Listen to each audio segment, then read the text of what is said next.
That's out of left field. A Kohen is an hereditary priest. People are just, born. A minyan is simply a legal body constituted whenever and wherever 10 adult Jews gather together. Period.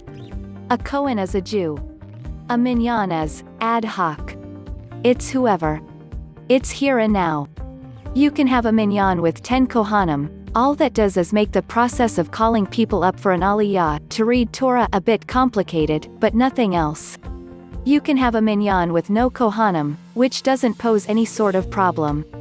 For the purposes of calling a group of people a minyan, then only requirement is that there be 10. Kohen status is irrelevant.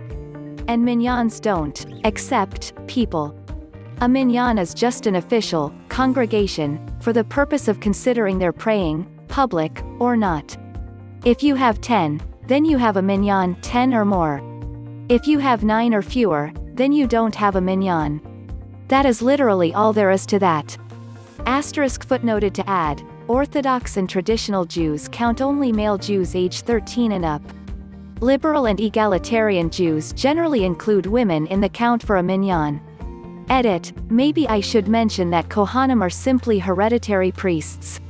Sons of priests. They have almost literally no role in current Jewish worship or practice, not none at all, but almost none at all. They are not intermediaries between God and the congregation, not at all. They aren't rabbis. They aren't authorities on anything, just by virtue of being born priests.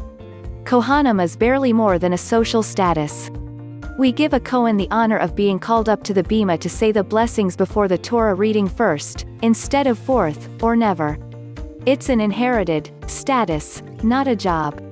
If a Kohen wants to be a rabbi, that Kohen has to study and pass the exams just like anybody else. I know several kohanim, all Jews know several, there are a lot of them, and they have various jobs. Some attend synagogues and some don't.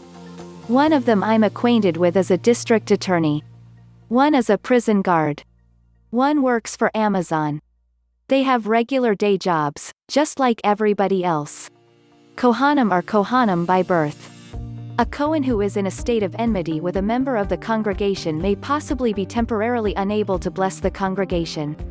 Other than that, a minyan or congregation does not have to accept a Kohen.